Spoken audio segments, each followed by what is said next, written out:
Okay, you can see my screen now. Yes, sir. Okay. Yes, sir. तो आज हम शुरू करेंगे इफ स्टेटमेंट से। आम तौर पे जब हम कोई काम कर रहे होते हैं या कोई प्रोग्राम बना रहे होते हैं, दोनों सूरतों में ही हम एक सीक्वेंस ऑफ स्टेप्स को फॉलो कर रहे होते हैं। अच्छा, वो सीक्वेंस ऑफ स्टेप्स जो होता है वो हमेशा एक लीनियर सीक्वेंस ऑफ स्टेप्स नहीं होता। बहुत सारी सिचुएशंस ऐसी होती हैं जहां हमें कंडीशनली डिसाइड करना होता है कि हम किस तरफ जाएंगे। This happens in real life as well and it happens in the code as well. तो इफ स्टेटमेंट्स हमें ये सहूलत मुहैया करती हैं कि हम किसी कंडीशन की बुनियाद के ऊपर फैसला करें कि हमने कोई ब्लॉक ऑफ स्टेटमेंट्स एग्जीक्यूट करना है या नहीं करना है, राइट? सो बुनियादी तौर पे जो इफ स्टेटमेंट्स हैं उनका स्ट्रक्चर ये होता है, as you can see here. आप लिखते हैं इफ, फिर आगे आप लिखते हैं कोई टेस्ट एक्सप्रेशन। ये कोई बूलियन एक्सप्रेशन हो सकता है, जैसे आप कोई कंपैरिजन कर लेते हैं, इक्वलिटी टेस्ट कर लेते हैं, ठीक है। और फिर आगे एक कॉलन, और फिर आप लिखते हैं कुछ स्टेटमेंट्स जो कि बेसिकली देखें तो ये इंडेंटेड हैं आगे, ठीक है। इनकी इंडेंटेशन आगे की तरफ है। ये इफ स्टेटमेंट की बॉडी के तौर पे इस वक्त यहाँ पे मौजूद है, ठीक है। अब ये ब्लॉक ऑफ स्टेटमेंट उस सूरत में एग्जीक्यूट होगा अगर ये टेस्ट एक्सप्रेशन ट्रू होगा। अगर ये टेस्ट एक्सप्रेशन ट्रू नहीं होगा तो ये ब्लॉक ऑफ स्टेटमेंट्स भी एग्जीक्यूट नहीं होगा। सो इसका मतलब ये है कि ये जो ब्लॉक ऑफ स्टेटमेंट यहाँ पे है ये कंडीशनली एग्जीक्यूट होगा, और वो कंडीशन कहाँ लिखी हुई है? यहाँ इफ में लिखी हुई है। अगर ये स्टेटमेंट, ये जो कंडीशन है ये ट्रू हुई तो ये ब्लॉक ऑफ स्टेटमेंट्स एग्जीक्यूट होगा, वरना ये ब्लॉक ऑफ स्टेटमेंट्स एग्जीक्यूट नहीं होगा, ठीक है। मिसाल के तौर पे ये नीचे अगर आप एक एग्जांपल देखें तो ये एग्जांपल आपको बता रही है कि आप अगर किसी नंबर का एब्सोल्यूट वैल्यू फाइंड करना चाहें तो वो कैसे कर सकते हैं। Do you know what is the absolute value? Show नहीं हो रही है। शो नहीं हो रही बेटा। Can you see my screen? Yes, sir. Yes, sir. Okay, किसको नज़र नहीं आ रही इस वक्त स्क्रीन?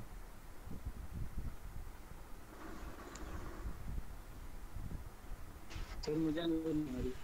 हुजैमा, आपको नज़र नहीं आ रही बेटा? आप दोबारा कनेक्ट करके देख लें, फिर एग्जिट करके दोबारा ज्वाइन करें, शायद फिर आ जाए।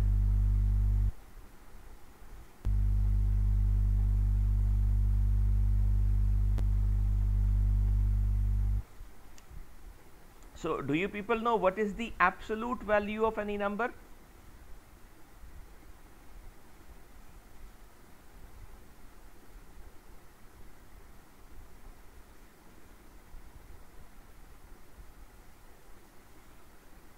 बेटा हाँ ना में बोला करें ना। If you don't know anything say नहीं, हमें नहीं मालूम। Sir no. It's good to be interactive. I can keep speaking on my side, but it's good to be interactive. अगर आपको किसी बात का नहीं पता, I will tell you about that. But at least say no that we don't know, right? Okay. Okay sir. अच्छा, अब absolute value क्या होती है कि एक आपको पता है नंबर जो होता है उसमें दो चीज़ें होती हैं। एक तो नंबर इटसेल्फ, सॉरी, जो नंबर होता है उसमें दो चीज़ें होती हैं। एक तो साइन होता है और दूसरा मैग्नीट्यूड। मिसाल के तौर पे अगर आपके सामने एक नंबर लिखा हुआ है 10, तो एक उसका साइन है। अच्छा, आम तौर पे जो नंबर्स होते हैं उन्हें हम पॉजिटिव नंबर्स ही समझते हैं और पॉजिटिव का साइन साथ नहीं लिखते। लेकिन अगर 10 लिखा हुआ है तो हमें मालूम है कि इसका साइन पॉजिटिव है और इसकी मैग्नीट्यूड, इसकी मिकदार 10 है। इसी तरीके से अगर हमारे सामने -10 लिखा हो तो हमें मालूम है कि इसका साइन माइनस है लेकिन इसकी मैग्नीट्यूड 10 ही है, राइट? सो भले ही नंबर +10 हो या -10, उनके साइंस डिफरेंट हैं लेकिन मैग्नीट्यूड एक ही है, बोथ आर 10, राइट? तो एब्सोल्यूट नंबर का मतलब ये होता है, absolute value of A number का मतलब ये होता है कि उस नंबर की मैग्नीट्यूड क्या है, साइन को इग्नोर करके। यानी अगर नंबर पॉजिटिव है तो उसकी मैग्नीट्यूड, और जो नेगेटिव है तो उसकी मैग्नीट्यूड दोनों बराबर होंगी। मिसाल के तौर पे 10 पॉजिटिव हो या नेगेटिव हो, उनके साइंस डिफरेंट हैं लेकिन मैग्नीट्यूड बराबर है। बराबर होगी। ठीक है। सो जब हमने बताना हो कि किसी नंबर की एब्सोल्यूट वैल्यू क्या है, तो अगर तो वो नंबर पॉजिटिव है तो हम कहेंगे ये खुद ही अपनी एब्सोल्यूट वैल्यू यही है, क्योंकि पॉजिटिव के साथ हम पॉजिटिव का साइन नहीं लिखते, तो वो नंबर जो है वो इटसेल्फ उसकी मैग्नीट्यूड भी वही है। लेकिन अगर नंबर नेगेटिव हो तो हमें उसका नेगेटिव साइन साथ से हटाना पड़ेगा, और हम कहेंगे कि इसका नेगेटिव साइन साथ से हटा दें तो इसकी मिकदार ये कहलाएगी। राइट। सो अगर आप इसको एक प्रोसीजर के तौर पे लिखें तो यहाँ आप अगर देखें तो हमने एक प्रोसीजर लिखा डेफ एब्सोल्यूट। एब्सोल्यूट इसका नाम हमने रखा है और इसलिए रखा है कि ये एब्सोल्यूट वैल्यू रिटर्न करता है। नाम आप जानते हैं कि हम खुद रखते हैं। अच्छा, इसको हम एक नंबर पास करते हैं, ठीक है, और ये चेक करता है कि क्या नंबर 0 से छोटा है, क्योंकि 0 से छोटा है तो इसका मतलब है नेगेटिव है, और अगर नेगेटिव है तो उसका साइन हमें चेंज करना है। तो अगर नंबर 0 से छोटा है तो हम क्या करेंगे, num is equal to minus num. आप जानते हैं कि अगर वो 0 से छोटा है तो माइनस माइनस पॉजिटिव हो जाएगा। अगर वो नंबर -10 था तो अब वो सिर्फ 10 हो जाएगा। ठीक है। और बाद में हम क्या लिखते हैं, इफ़ से बाहर आके, ये इफ़ कंडीशन यहाँ ख़त्म हो गई, हम लिखते हैं रिटर्न नम। अब अगर तो वो नंबर 0 से बड़ा था तो वैसे ही रिटर्न हो जाएगा, और अगर वो 0 से छोटा था तो उसका साइन तब्दील हो के रिटर्न हो जाएगा। ये प्रोसीजर समझ आया आपको? Yes sir. आगे जी सर। हम इसको लिख के देखते हैं। हम लिखते हैं def absolute, it takes as input a number and it checks if num is less than 0 colon, तो हम लिखते हैं num is assigned minus num and then return num। see this return statement हम यहाँ पे लिख रहे हैं, ये if का हिस्सा नहीं है, ये रिटर्न स्टेटमेंट, ये if स्टेटमेंट की एग्जीक्यूशन के बाद का पार्ट है। इसको हम एग्जीक्यूट करके देखते हैं। अब हमारा प्रोसीजर है एब्सोल्यूट, हम इसको कॉल करते हैं यहाँ से और इसको वैल्यू देते हैं 10। 10 के केस में ये 10 ही दे देगा, लेकिन अगर हम इसे दें -10 तो क्या देगा, तब भी 10 ही देगा। राइट। यानी अगर नंबर ऑलरेडी पॉजिटिव है फिर तो वो वैसे ही रिटर्न कर देगा, लेकिन अगर नंबर नेगेटिव हुआ तो उसका साइन चेंज करके रिटर्न करेगा।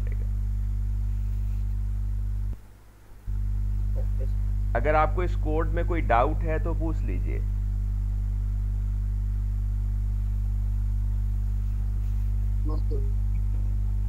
Everybody is okay with it? Yes sir. Yes sir. Okay. Yes sir. Let's move on. अच्छा, अब आपको एक छोटा सा काम करना है। I would expect कि आप इस पर थोड़ी सी कोशिश करेंगे खुद से। Define a procedure bigger. एक प्रोसीजर बनाना है, उसका नाम आप रख लीजिए bigger, that takes in 2 numbers as inputs. इसकी इनपुट 2 नंबर्स होंगे and outputs the greater of the 2 inputs, और दोनों में से जो बड़ा है वो इसकी आउटपुट होगी। मिसाल के तौर पे अगर आप बिगर को 2 और 7 पास कर रहे हैं तो ये 7 रिटर्न करेगा, 3 और 2 पास कर रहे हैं तो 3 रिटर्न करेगा, 3 और 3 कर रहे हैं तो ज़ाहिर है उसके इसमें 3 रिटर्न करेगा। तो सवाल आपको समझ आया? Yes sir. तो ज़रा कोशिश कीजिए ये प्रोसीजर डिफाइन करने की।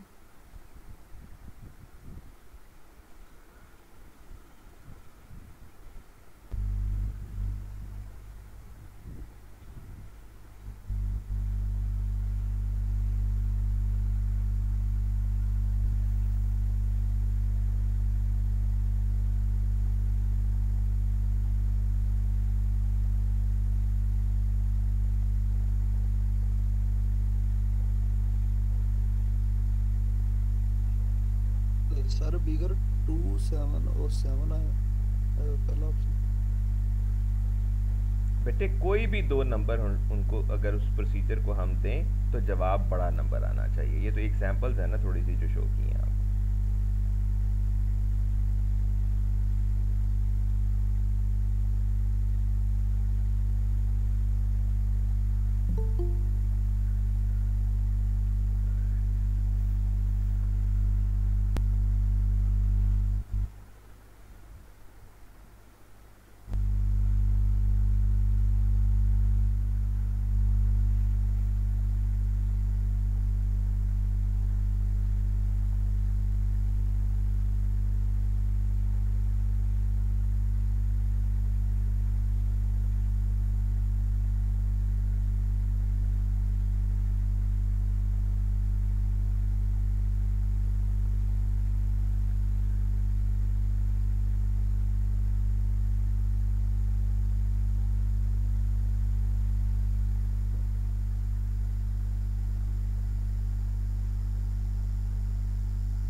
दोस्त कह रहे हैं कि सवाल दोबारा बता।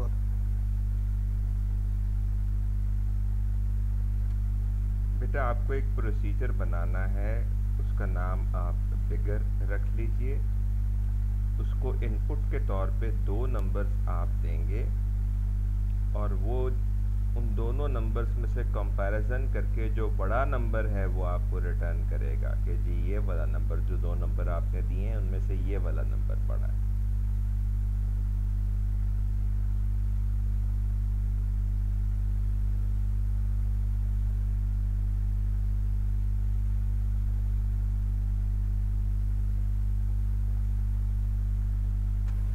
सर हो गया।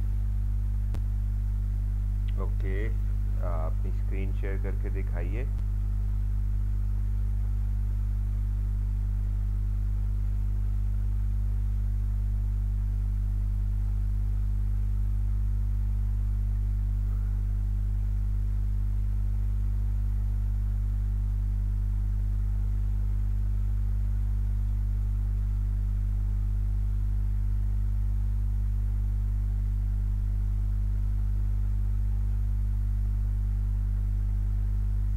ओके,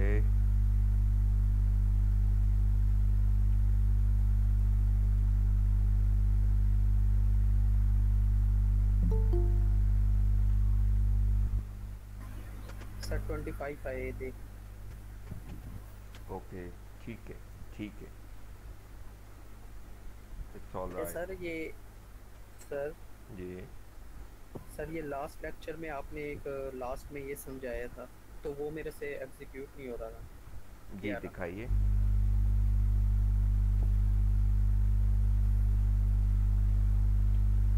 डेंटन और एस, ये क्या कहता है? ठीक है, ठीक है। अ, हाँ, अब कोड में जाइए।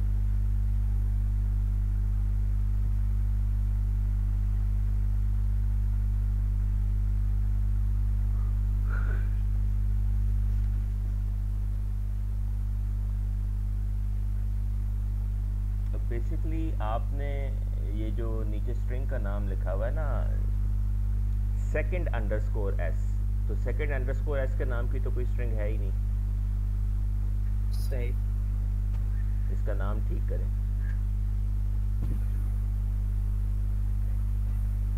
समझ आई आपको या नहीं? नहीं सर। बेटा आपने सर्च स्ट्रिंग में सर्च अंडरस्कोर एस में फाइंड करना है ना, सेकंड अंडरस्कोर एस के नाम से तो कोई स्ट्रिंग है ही नहीं आपके पास। ठीक है सर। तो क्या नाम होगा भला इसका?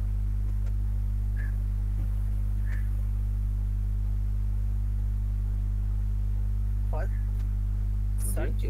जी सर्च अंडरस्कोर एस होगा।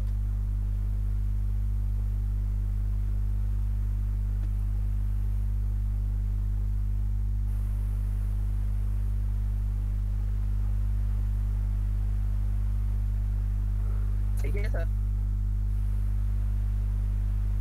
सर्च नाम की भी कोई स्ट्रिंग नहीं है, पूरा नाम लिखें।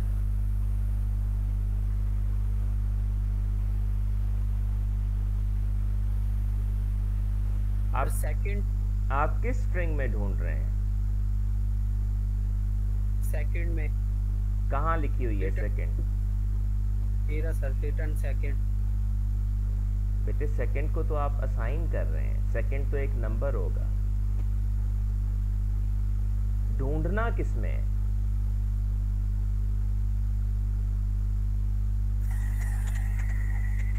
ढूंढना है आपको सर्च अंडरस्कोर एस में। सर ये वाला चेंज होगा? नहीं बेटे, जहां से मिटाया वहीं से चेंज होगा।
ठीक है सर। जी बेटा, बाकी लोगों ने कर लिया बिगर।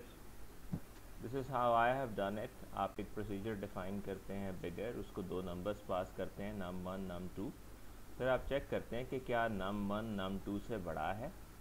अगर बड़ा है तो आप लिखते हैं रिटर्न num1। ठीक है सर इस स्क्रीन बड़ी कर लें।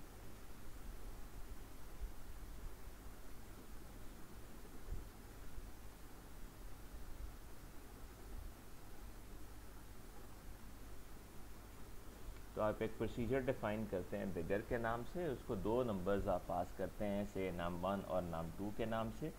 फिर आप चेक करते हैं कि क्या num1 num2 से बड़ा है। अगर बड़ा है तो आपका इसका मतलब ये है कि num1 num2 से बड़ा है, तो इसका मतलब num1 बड़ा नंबर है, तो आप num1 रिटर्न कर देंगे। लेकिन अगर ये कंडीशन फॉल्स होती है, इसके फॉल्स होने का ऑटोमेटिक मतलब ये है कि num2 बड़ा है, तो फिर आप नीचे आके num2 रिटर्न कर देंगे।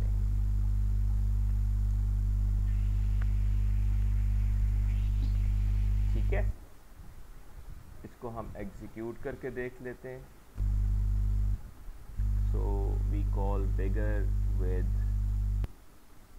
30 and 35, and it says 35 is bigger, and if we call it with 35 and 30, it still says 35 is bigger. ठीक है? Yes sir. अच्छा, इसी में अगरचे ये बिल्कुल ठीक है कोड, लेकिन अगर इसी में आप एक छोटी सी रीडेबिलिटी का कंटेंट देखते हुए थोड़ी सी एडिशन करना चाहें तो आप यूँ लिख सकते हैं।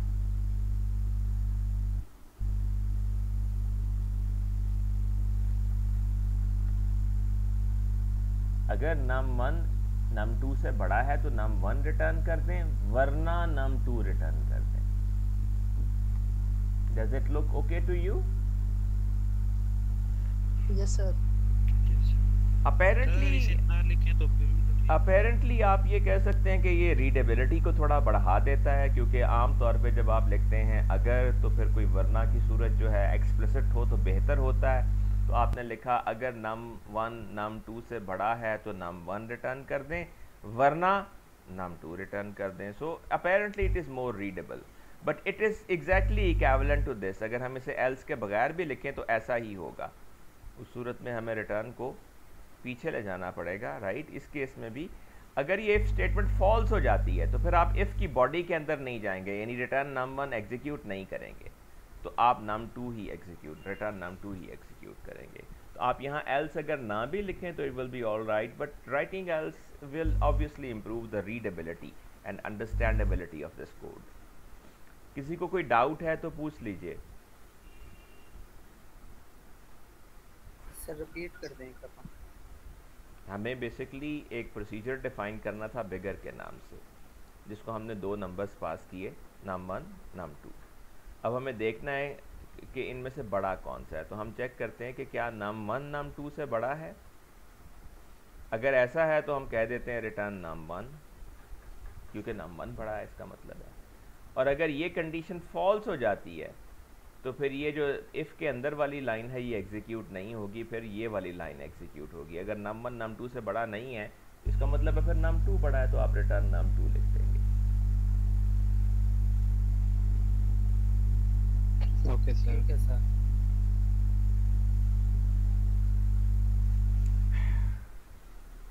ओके जी।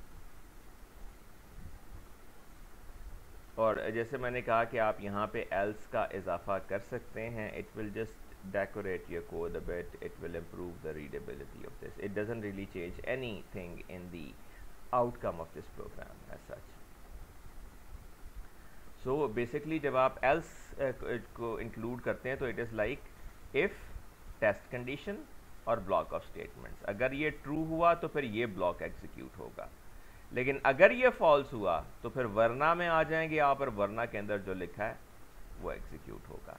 सो ये वही बिगर का जो वर्जन मैंने एल्स के साथ लिखा, it is the same thing. ये वही बिगर नंबर ही फाइंड करेगा एल्स के बगैर भी, लेकिन आप एल्स के साथ भी ये काम कर सकते हैं।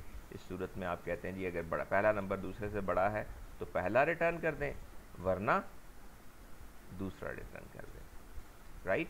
सो हमारी आम जो रोज़मर्रा ज़बान है ये उसके साथ ज़्यादा हमें सिंक्रोनाइज नज़र आता है इफ़ और एल्स का इस्तेमाल। Okay, next is define a procedure is friend. एक प्रोसीजर बनाना है, उसका नाम हम रखेंगे is friend, that takes a string as its input and outputs a boolean indicating if the input string is the name of a friend। तो आप एक प्रोसीजर बनाएंगे जिसका नाम आप रख लीजिए इज फ्रेंड। आप उसको एक स्ट्रिंग बतौर इनपुट देंगे जो कि कोई नाम होगी, और आपको आपका प्रोसीजर ट्रू या फॉल्स रिटर्न करेगा डिपेंडिंग ऑन के जो नाम आपने पास किया है वो आपके दोस्त का नाम है या नहीं। अब ये कैसे पता चलेगा कि दोस्त का नाम है या नहीं? तो उसका हम एक सिंपल सा क्राइटेरिया ये रख लेते हैं कि अगर नाम का पहला कैरेक्टर डी है तो वो फ्रेंड है, वरना वो फ्रेंड नहीं है। ठीक है, तो आप एक प्रोसीजर इज फ्रेंड डिफाइन करेंगे, आप उसे एक स्ट्रिंग पास करेंगे और वो ट्रू रिटर्न करेगा प्रोसीजर अगर नाम का पहला कैरेक्टर डी है, वरना फॉल्स रिटर्न करेगा। जैसे ये एग्जांपल्स दो आपको नज़र आ रही हैं, फ्रेंड इज फ्रेंड विद डियान, तो ये ट्रू रिटर्न करता है, और अगर आप फ्रेंड पास कर दें तो ये फॉल्स रिटर्न करता है। तो कोशिश कीजिए ये बनाने की।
मेरा फॉल्स आया। ओके, दिखाइए।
इस फ्रेंड का प्रोसीजर आपके सामने भी लिखा हुआ है, अगर आपने नहीं कोड किया तो इसे देख कर कोड करके ट्राई कर सकते हैं आप। And let me know if you have any problem.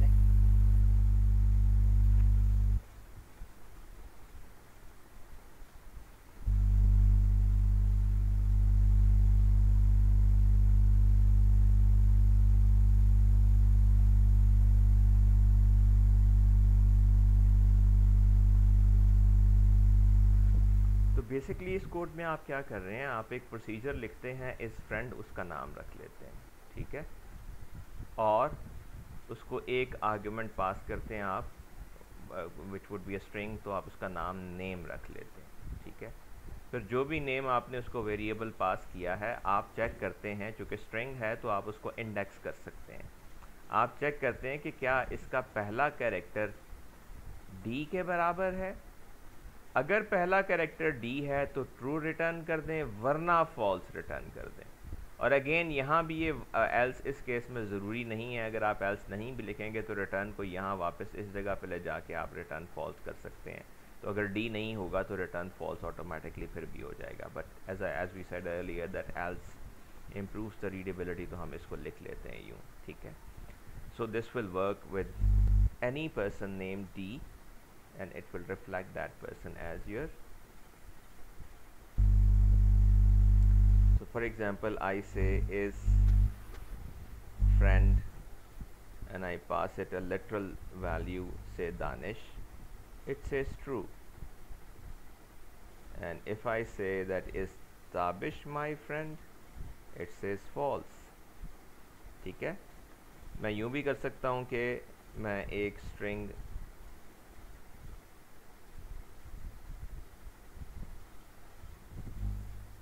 Friend के नाम से ले लूँ और उसमें कोई वैल्यू स्टोर कर दूँ, से अली, और फिर इस प्रोसीजर को उस स्ट्रिंग, उस वेरिएबल के साथ कॉल कर लूँ। I can say that, so you see इस केस में लिटरल वैल्यूज थी तो कोट्स डाल रहे थे, इस केस में चूँकि वेरिएबल है तो कोट्स हमने नहीं डाली। सो अब आप फ्रेंड के लिए कॉल करते हैं तो फ्रेंड में चूँकि अली है तो it gives you false, right. अच्छा, एक छोटी सी चीज़ और आप यहाँ हैंडल कर सकते हैं, वो ये है कि हो सकता है कि आप चाहें कि नहीं जी, लाजमी नहीं है कि जो नाम का पहला लेटर है वो कैपिटल में लिखा हो सकता है स्मॉल डी लिखा हो, ठीक है। So that should also be included. तो अगर नाम का पहला कैरेक्टर कैपिटल डी है या स्मॉल डी है, दोनों सूरतों में इसे काम करना चाहिए। तो अब अगर हम देखें तो कैपिटल डी के साथ इसने हमें ये रिज़ल्ट दिया, तो ये स्मॉल डी के साथ भी देगा ट्रू। पहले केस में जब हमने ये कंडीशन नहीं लिखी थी स्मॉल डी वाली, तो आप जानते हैं कि ये एक केस से सेंसिटिव सिनेरियो है। इस केस में अगर आप इसे कहेंगे कि क्या स्मॉल डी के साथ दानिश अभी आपका फ्रेंड है, तो वो कहेगा नहीं, बिकॉज वो कैपिटल डी और स्मॉल डी में फ़र्क इंटरप्रेटर करता है। Both have different ASCII values, that's why we let it be here. Sir error आ रहा है, मैं आपको स्क्रीन शो करता हूँ।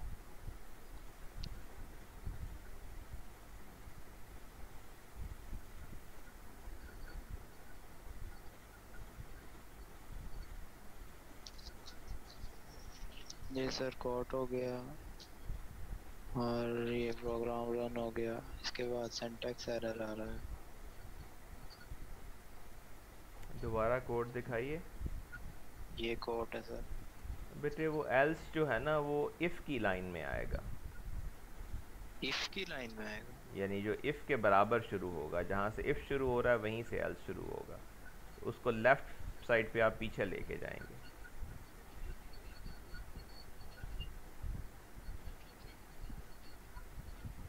Yes sir.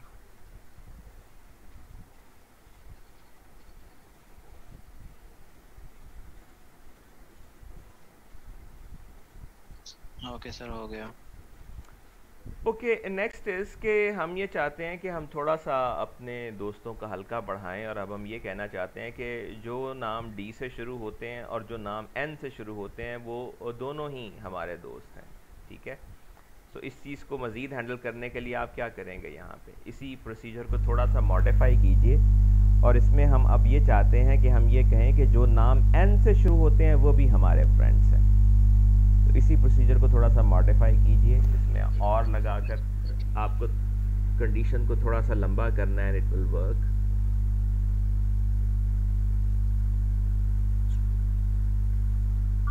सर डी के कोड के बाद एन लगा के फिर उसका कोड लगा देंगे आगे। जी ट्राई करके देखिए। Okay sir.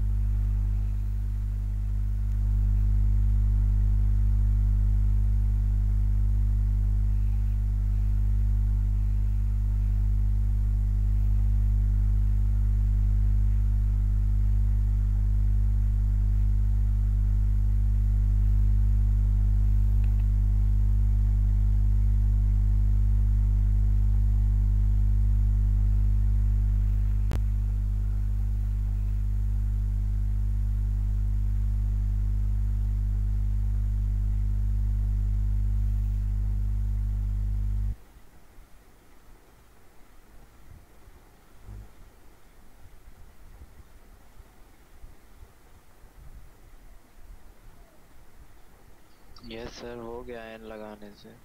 So you just simply add 2 more conditions, और के साथ ही आप n लिख देते हैं और कैपिटल n और स्मॉल n। अच्छा, और के बारे में हम पहले बात कर चुके हैं। और का मतलब होता है यानी इनमें से कोई एक भी कंडीशन अगर ट्रू है तो ये स्टेटमेंट आपका जो है वो ट्रू होगा और आप ट्रू रिटर्न कर देंगे यहाँ से, राइट। और फॉल्स या इफ कंडीशन सिर्फ उस सूरत में होगी जब इनमें से कोई भी कंडीशन ट्रू ना हो। सो आप कैपिटल डी दे दें या स्मॉल डी दे दें या कैपिटल एन दे दें या स्मॉल एन दे दें, it will evaluate to true. इसको हम एग्जीक्यूट करके मिसाल के तौर पे देख लेते हैं। So now if you say that okay, we have already tried D, so I say is Nadeem my friend, it says true, and if I say that is Nadeem with small n my friend, it still says true, and obviously for all others it should still say false. Is Aleem my friend, it says no, right? So in this case we have used the OR expression. OR expression का बुनियादी role क्या होता है कि जब भी आप दो चीज़ों के दरमियान OR करते हैं तो वो उनको कंपेयर करता है लेफ्ट, जो यानी लेफ्ट पे वैल्यू है राइट पे वैल्यू। मिसाल के तौर पे ट्रू और फॉल्स दो लिटरल वैल्यूज़ हैं, राइट। तो आप जानते हैं जनरल OR ऑपरेटर जो होता है, अगर आप उसका ट्रूथ टेबल बनाएं तो दो वैल्यूज़ के दरमियान जब आप OR करते हैं तो वो फॉल्स सिर्फ उस सूरत में होता है जब दोनों वैल्यूज़ फॉल्स हों। अगर दोनों ट्रू हैं तो ट्रू होगा, और अगर दोनों में से कोई एक ट्रू है तो भी ट्रू होगा, right. Yes sir. Right, it's like अगर मैं इसको यहाँ पे लिखूँ इन सिंपल टर्म्स, तो if I say true and false,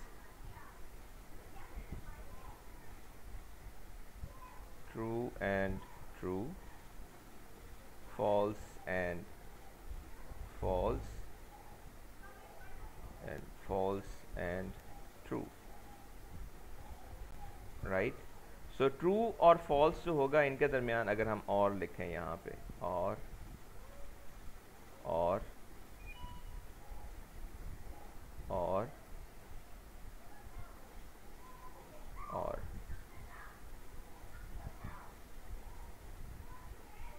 so true or false will be true, true or true will be true, false or True. false will be false, Fall. and false or true will be True. true, right। so यानी ये condition सिर्फ उस सूरत में false होगी जब दोनों operands false होंगे, left की वैल्यू भी फॉल्स होगी, राइट की वैल्यू भी फॉल्स होगी। अगर कोई एक भी ट्रू है, अब यहाँ अगर आप देखें तो हमने और का इस्तेमाल किया, हमने लिखा डी, ये ट्रू हो जाए या ये ट्रू हो जाए या ये ट्रू हो जाए या ये ट्रू हो जाए। तो इनमें से कोई एक भी अगर ट्रू है तो it will be true, right. Yes, sir. Okay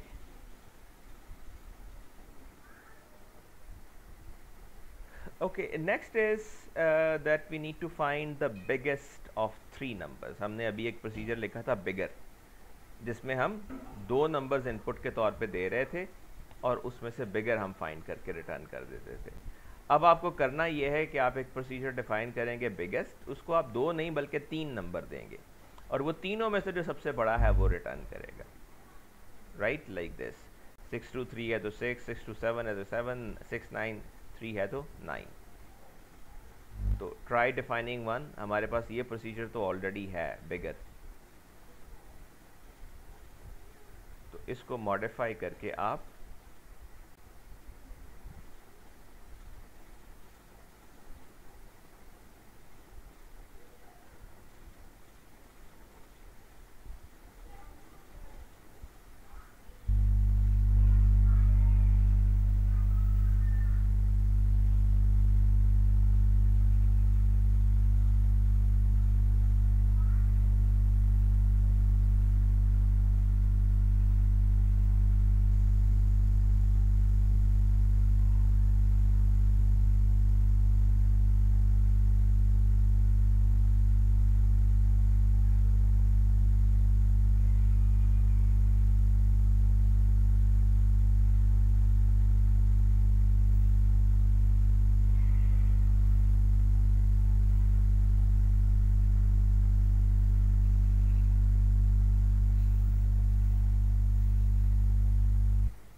sir हो गया आई थिंक।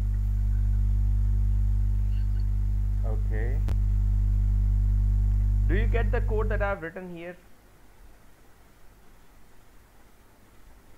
यहाँ अगर आप देखें तो हमने एक प्रोसीजर डिफाइन किया बिगेस्ट के नाम से, उसको तीन नंबर दे दिए, नाम 1, नाम 2, नाम 3।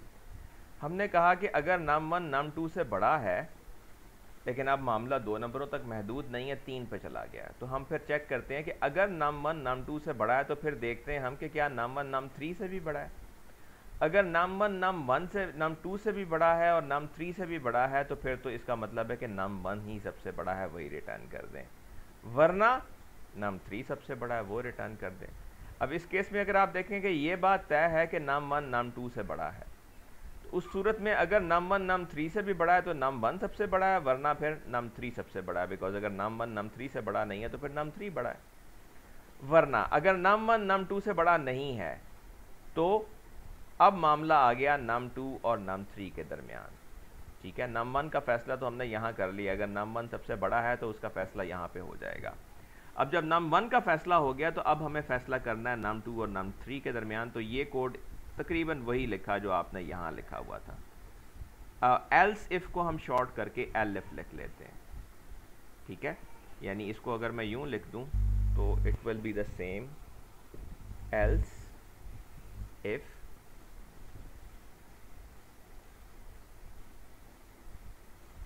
राइट। ये कोड जो है इसको हम शॉर्ट करके एल्स इफ़ को यूँ लिख सकते हैं, else if num2 is greater than num3 तो रिटर्न num2। यानी अब अगर आप इस कोड को देखें तो ये कोड और ये कोड बिल्कुल सेम है। यहाँ भी आप एक नंबर दूसरे से बड़ा है तो वो नंबर रिटर्न कर दें, वरना दूसरा नंबर रिटर्न कर दें। यहाँ 1 2 था, यहाँ 2 3 है, राइट। तो ऊपर का हिस्सा जो है इसके अंदर हमने फैसला किया कि क्या num1 सबसे बड़ा है। अगर num1 सबसे बड़ा है उसका फैसला वहाँ पे हो जाएगा, लेकिन अगर num1 बड़ा नहीं है तो इसका मतलब है कि num2 और num3 में से कोई सबसे बड़ा है, तो वो फैसला हम नीचे आके जैसे बिगर में कर रहे थे वैसे ही कर लेते हैं, ठीक है। हम इसे चला के देखते हैं, does it work for us और नॉट। तो we call this procedure biggest with 3 6 9, it says 9। फिर हम इसको 3 9 6 के साथ कॉल करते हैं, it still is able to tell.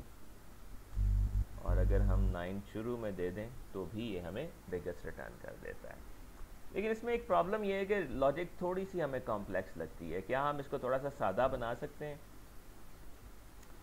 एक तरीका हमारे पास ये हो सकता है,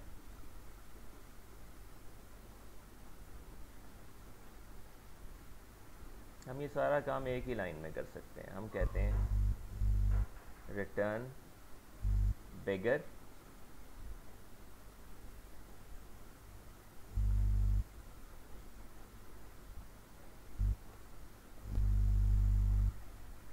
अब अगर आप देखें तो मैंने सिर्फ एक लाइन लिखी है। मैंने क्या किया कि मैंने बिगर तो पहले डिफाइन किया हुआ है, तो मैं इसी को क्यों ना इस्तेमाल कर लूँ इसके अंदर। तो मैं इस प्रोसीजर के बिगेस्ट प्रोसीजर के अंदर बिगर को कॉल कर रहा हूँ। मैं कहता हूँ जी बिगर को कॉल करें। अब बिगर लेता है 2 नंबर, मैंने इसको एक नंबर तो ये पास कर दिया, दूसरा मैंने नंबर पास नहीं किया, मैंने इसी को दोबारा कॉल कर लिया। मैंने कहा जी बिगर फाइंड करें num2 और num3 में से। जब ये 2 नंबर्स में से बिगर फाइंड करेगा तो ये एक नंबर रिटर्न कर देगा जो दोनों में से बड़ा है। तो इन इफेक्ट इस बिगर की जगह पे num2 और num3 में से जो भी बड़ा नंबर है वो आ जाएगा। और जब वो नंबर आ जाएगा तो अब ये जो दोबारा आप बिगर कॉल कर रहे हैं तो वो num1 और जो भी यहाँ num2 num3 में से बड़ा है वो लेकर उनमें से दोबारा बिगर को कॉल करके बड़ा फाइंड कर देगा। Did you get the point? Yes sir. किसी को अगर समझ नहीं आई तो बताइए।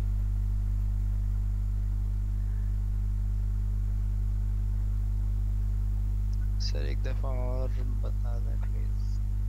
जी, हमने ये कहा कि देखिए हमने एक प्रोसीजर बिगर डिफाइन किया हुआ है जो कि 2 नंबर्स में से कोई भी 2 नंबर आप उसे दे दें उनमें से बड़ा नंबर बता सकता है, ऐसा ही है। Yes sir. अब हमने कहा, और ये यहाँ लिखा हुआ है, इसका ज़रूरी है कि यहाँ पे लिखा हुआ मौजूद हो। हमने कहा जी आप बिगर को कॉल करें 2 नंबर्स के साथ, उसको यहाँ से num2 और num3 पास कर दें। ये प्रोसीजर कॉल होगा, ये इन दोनों नंबर्स को यहाँ पे लेगा, इनमें से बड़ा नंबर रिटर्न कर देगा। तो यहाँ पे रिजॉल्व होकर इन दोनों में से बड़ा नंबर आ जाएगा। फ़र्ज़ करें कि num2 बड़ा है तो यहाँ इस पूरे प्रोसीजर की जगह पे num2 लिखा हुआ आ जाएगा। अब ये जो बिगर आप कॉल कर रहे हैं इसके अंदर 2 पैरामीटर क्या रह जाएंगे, num1 num2। अगर num2 बड़ा है तो यहाँ num2 आ जाएगा, अगर num3 बड़ा है तो यहाँ num3 आ जाएगा। अब बिगर num1 और जो भी इन दोनों में से बड़ा है उसके साथ दोबारा कॉल हो जाएगा, तो दोनों में से फिर दोबारा बड़ा फाइंड करके हमें बता देगा कि दोनों में से बड़ा कौन सा है, और वो नंबर यहाँ रिटर्न भी हो जाएगा। इसको भी हम चला के देखते हैं। सो वी से biggest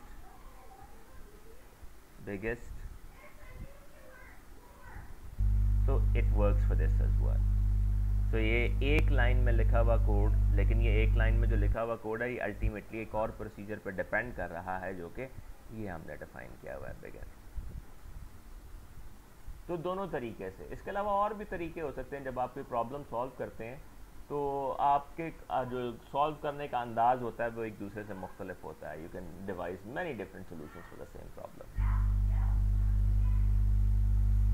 अगर कोई कंफ्यूजन है जहन में तो पूछ लीजिए.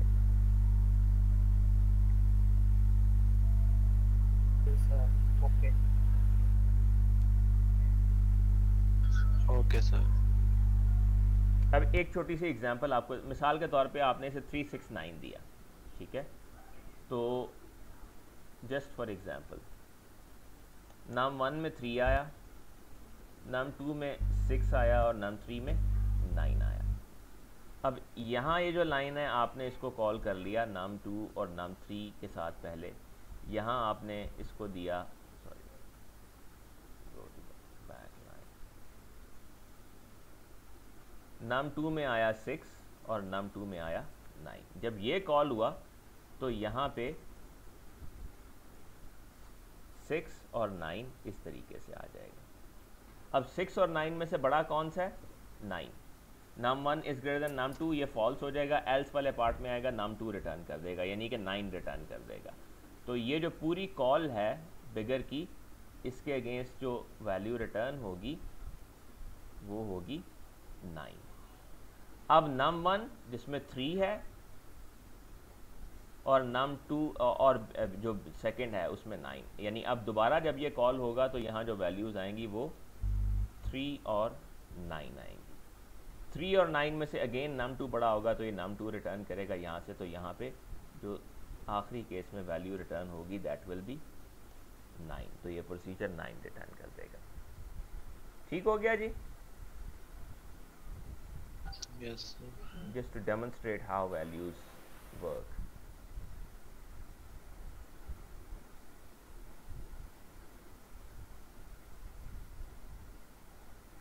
Okay.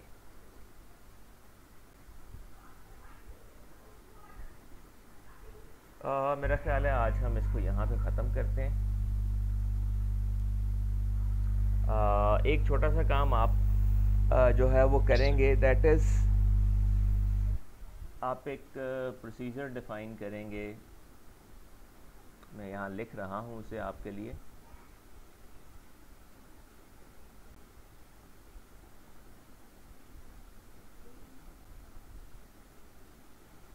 That is define a procedure fizz buzz that takes a string, a number as its input.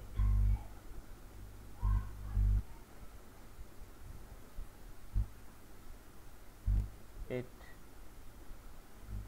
prints fizz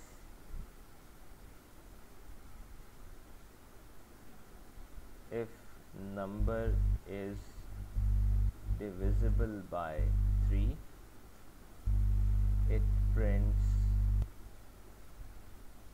buzz if number is divisible by 5, and it prints fizz buzz if number is divisible by both 3 and 5. तो आपने एक procedure define करना है fizz buzz के नाम से, जो fizz print करेगा अगर नंबर 3 पे पूरा तकसीम हो जाता है, बज़ प्रिंट करेगा अगर नंबर 5 पे पूरा तकसीम हो जाता है, और फिज़ बज़ प्रिंट करेगा अगर नंबर 3 और 5 दोनों पे पूरा पूरा तकसीम हो जाता है. एग्जाम्पल के तौर पे अगर आप इसको यूँ कॉल करें फिज़ बज़ और आप इसे कहें 12 दें, तो 12 आपको पता है 3 पे पूरा पूरा तकसीम हो जाता है, तो ये फिज़ प्रिंट करें. अगर आप फिज़ बज़ को 20 के साथ कॉल करें तो 20 सिर्फ 5 पे पूरा पूरा तकसीम होता है, 3 पे नहीं होता, तो इसको बज़ प्रिंट करना चाहिए. और अगर आप इसे ऐसा नंबर दें जो 3 और 5 दोनों पे पूरा पूरा तकसीम हो जाता है, जैसे कि 15, तो उस सूरत में इसको फिज़ बज़ पूरा प्रिंट करना चाहिए.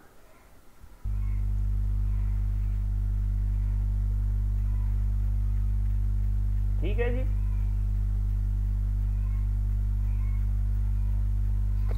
Yes sir. Yes sir. Okay तो नेक्स्ट टाइम जब आप तशरीफ़ लाएंगे तो ये साथ इसका सोल्यूशन बना के लेके आइएगा। अगर आपको प्रॉब्लम हो तो आप क्लासरूम में एक दूसरे से हेल्प सीख कर सकते हैं, एक दूसरे की मदद कर सकते हैं, ठीक है, but do it. Okay sir.